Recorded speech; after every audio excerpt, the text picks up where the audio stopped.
Hello दोस्तों, क्या आपको पता है कि पूरी दुनिया का लगभग 60% फ्लोरा और फौना सिर्फ 2.5% ज़मीन पर है।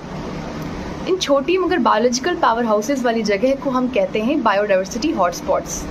आज के इस वीडियो में हम समझेंगे कि ऐसी जगह को हॉटस्पॉट का टैग कैसे मिलता है और हमारे इंडिया में ऐसे कौन से एरियाज़ हैं जो ग्लोबल लेवल पर इतने इंपॉर्टेंट हैं। हॉटस्पॉट बनने के लिए दो बड़े स्ट्रिक्ट क्राइटेरियाज होते हैं जो नॉर्मन मैयर्स ने दिए थे। फर्स्ट इज स्पीशीज रिचनेस, यानी कि वहाँ कम से कम 1500 ऐसी वेस्कुलर प्लांट्स की स्पीशीज़ होनी चाहिए जो दुनिया में और कहीं नहीं मिलती, यानी वो वहाँ की एक्सक्लूसिव स्पीशीज़ हैं। सेकेंड इज़ थ्रेट परसेप्शन, वो एरिया ख़तरे में होना चाहिए।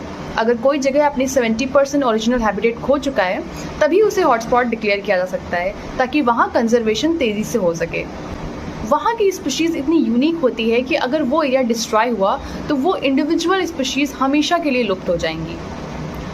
हमारे इंडियन सबकंटिनेंट में 4 बड़े हॉटस्पॉट्स हैं, आइए जानते हैं। First is western Ghats and Sri Lanka, जिसमें आते हैं सह्याद्री की पहाड़ियाँ और श्रीलंका के घने जंगल। यहाँ की स्टार स्पीशीज़ है लॉयन टेल्ड मैकेक एंड नीलगिरी तार।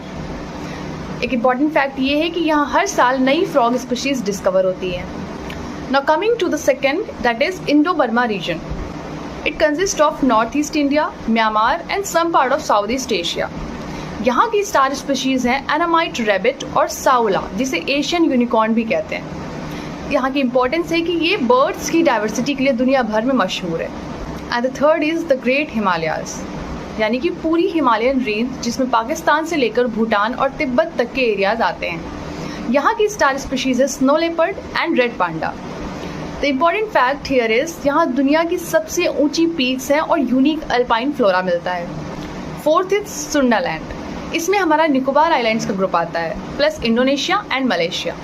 यहाँ की स्टार स्पीशीज़ है ओरांगुटांग्स एंड रेफ्लेशिया, जो कि दुनिया का सबसे बड़ा फूल होता है। दोस्तों, ये हॉटस्पॉट सिर्फ एक ज्योग्राफी का हिस्सा नहीं है, हमारी धरती के ऑक्सीजन सिलेंडर्स हैं। इन्हें बचाना अब चॉइस ही नहीं बल्कि मजबूरी है। सरकार ने इसके लिए कई कदम उठाए हैं। इको सेंसिटिव जोन्स बनाकर कंस्ट्रक्शन और डिफॉरेस्टेशन पर सख्त रोक लगाई है। लेकिन असली बदलाव तब आएगा जब हम और आप सस्टेनेबल टूरिज्म अपनाएंगे। अगली बार जब आप इन हसीन वादियों में जाएं तो प्लास्टिक न छोड़ें और लोकल इकोलॉजी का सम्मान करें, क्योंकि जब नेचर सांस लेगी तभी तो हम भी सांस ले पाएंगे।